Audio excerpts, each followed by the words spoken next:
Okay, my friends, it's unboxing time, and this one wasn't planned.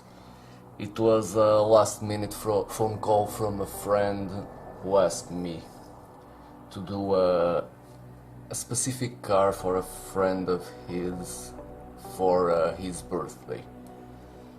It wasn't a specific model, but the brand had to be that one, and it needs to be black. And to be honest, my timeline is a little bit tight, so this will have to be quite a fast build if I'm able to. Okay, this is it. It's a Aoshima Lamborghini Huracan, and I always have high expectations with Aoshima kits, and this one is no exception. The kit has just arrived. I didn't touch it, I didn't look at it, I didn't nothing, so I'll be doing the unboxing with you guys for the first time. So let's get to it. I won't waste much time with the box. I know some people also review the box, but that's not my case. I do not build the box, I build the kit, so I don't care too much about the box. Okay, so inside we have lots of screws, which I consider pretty normal with the Aoshima kits. They don't usually do very big sprues, so they tend to increase the number. And let's just have a quick look at them one by one. Also, the instructions, I'll have a look at them.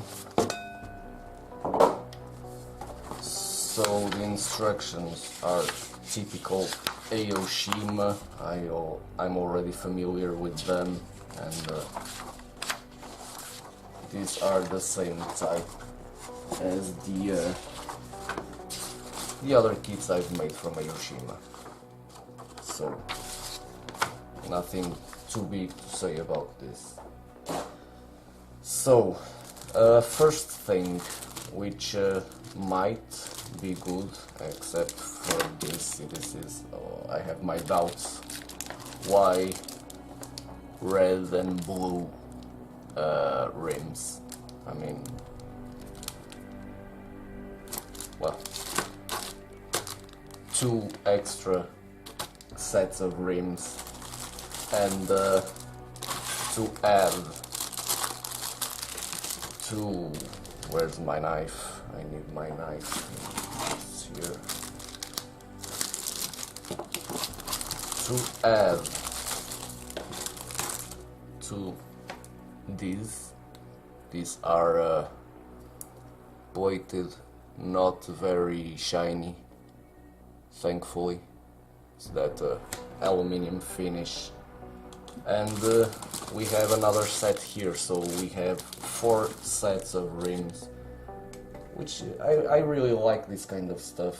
So people have alternatives. I mean, I would never put these rims. If I'm going to use this, I would strip the chrome out and paint in some other color, maybe black or maybe some dark metallic gray. Not this, but still, as I said, extra sets of rims. And we have another set here, so just for this car you have 4 sets of rims, and as you can see, they're different. They don't give you copies of rims, they're different, which is very nice.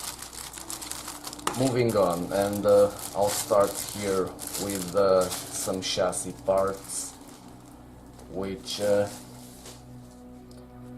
as I expected from Aoshima, they are great.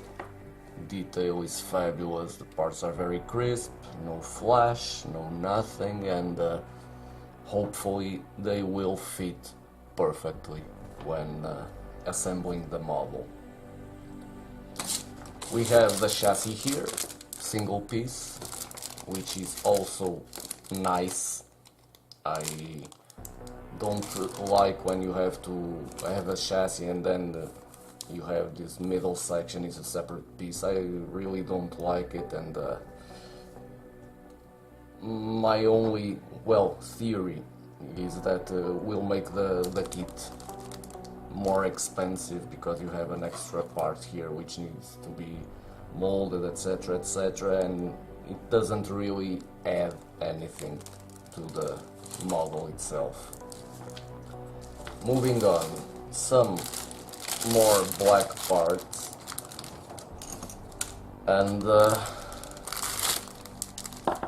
again you have very nice detail. I'll show you the steering wheel, which is here. My lighting isn't the best today, I don't know why, but there you go, steering wheel right here, and it's very nice, very good detail, very crisp, no flash, blah blah blah, you know how it works. Dashboard here also a very good piece. I mean, I've said in the past about the Aoshima kits, I really like them, they're very good kits, and they're not pricey, to be honest. I mean, this is the price of an average Tamiya kit, and you get a lot more detail. And I have also said in the past that I almost consider Aoshima kits as good as a Tamiya one, but almost, not quite there yet. I'm seeing something here, I really don't know if I'm able to show you guys. There's a little sink here, and to be honest, I don't know if this is a parking sensor or it is a sink mark, something like that, because if you watch here at the front, you have here, this is a parking sensor, so I'll assume this will be a parking sensor too. But moving on, clear parts, you know the drill, stay in the bag, and very good. I noticed in the Aventador that I can see some kind of stripes on the plastic. They're barely noticeable, but I don't know if it is something with the molding process, but if you watch closely, you'll notice these little stripes that the plastic has. Another sprue, this is the engine. The detail is here, it's not a very complex engine in terms of number of parts, but you can see the detail is all here. You have the engine block in here,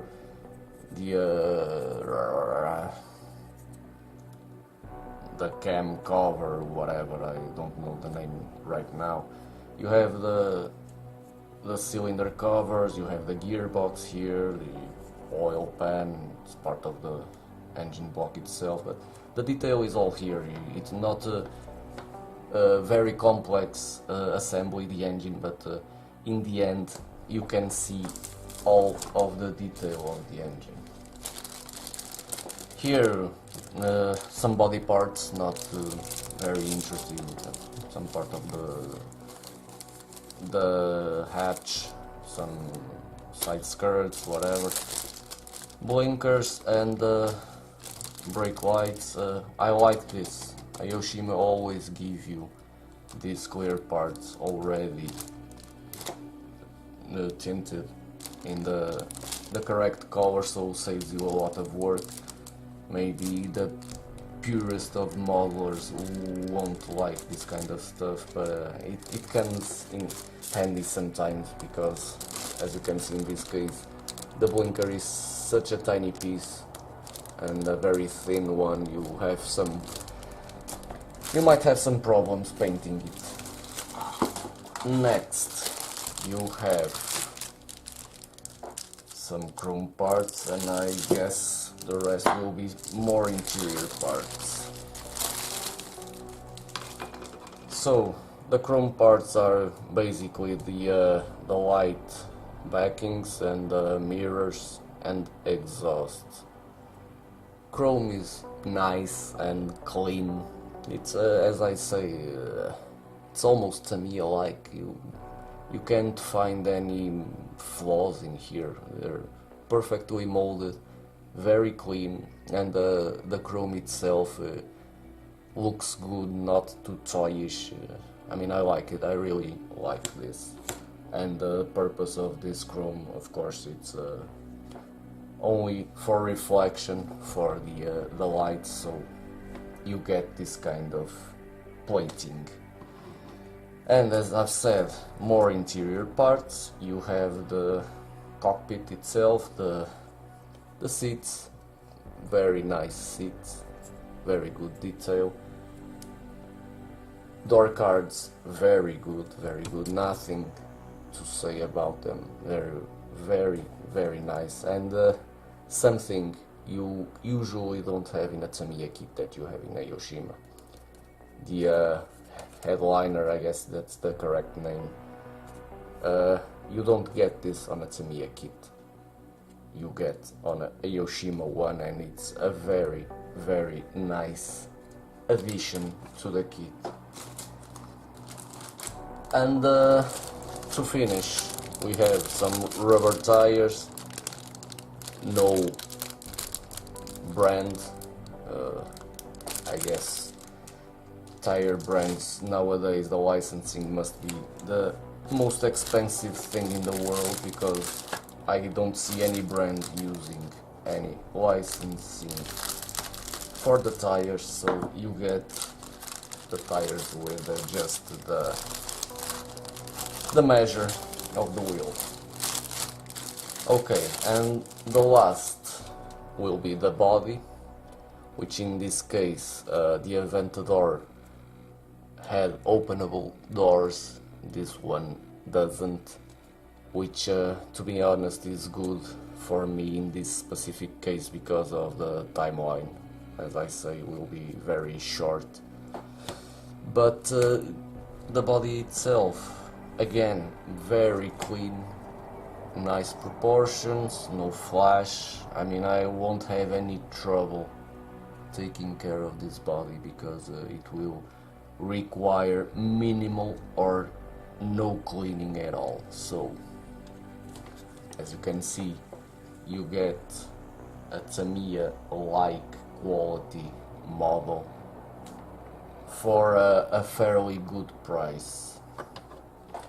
Well, I think I covered it all, so this is it. I'm going to make this one at the same time as I'm doing the Renault Buzz, but I will probably dedicate more attention to this because of the shorter period of time that I have to build it. I will paint it black. That's a condition I was asked to paint the car black. Probably the interior will also be black, but I've seen some pictures on the internet, and I saw one Huracan with the black interior and black exterior, with some red trim on the door cards and on the dash, something like that. And I will probably use that kind of scheme for the interior. So this is it. Stay tuned, guys, for more updates about the Huracan, and I will really need to build this one as fast as I can, or else the person who will get this won't have it in time for its birthday. So keep tuned, guys, and take care, and see you later.